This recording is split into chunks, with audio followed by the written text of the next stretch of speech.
పోరాటం మహిళలే చేశారు. రోజుకి 24 గంటలు ఉంటాయి, 8 గంటలు నిద్రపోతారు.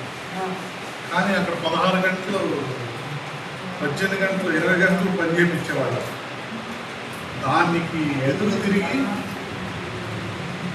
పోరాటం చేస్తే దాన్ని గుర్తుగా 1975లో ఐక్యరాజ్య సమితి ఈ అంతర్జాతీయ మహిళా దినోత్సవాన్ని గుర్తించింది. అప్పటి నుంచి అన్ని దేశాలు చేస్తారు.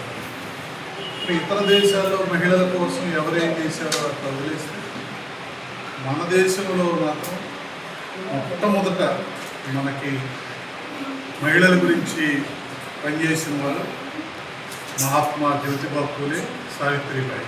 వాళ్ళిద్దరే ఫస్ట్ పనిచేశారు. అప్పటి వరకు ఆడవాళ్ళు చదువుకోకూడదని ఒక ఇది ఉండేది. ఆడవాళ్ళు ఎందుకు చదువుకోకూడదంటే బ్రాహ్మణులు ఏం చెప్పారంటే, ఆడవాళ్ళు చదువుకుంటే భర్త అర్ధాయుష్కుడు అయిపోతాడని, నువ్వు కనుక చదువుకున్నావంటే నీ భర్త మధ్యలోనే చనిపోతాడని చెప్పారు. వీళ్ళు కళ్ళ ముందు ఉంటే భర్త మంచిది కదా, నేను చదువుకోవటం ఎందుకు, ఆయన పోవటం ఎందుకని చదువే మానేసేసారు. కొన్ని తరాల వరకు ఆడవాళ్ళు చదువుకోవడం అనేది పోయింది. మా విను ఇంటి దగ్గర కూడా పెడుతుంటారు చేయింది, పిల్లల సహజ లక్షణం.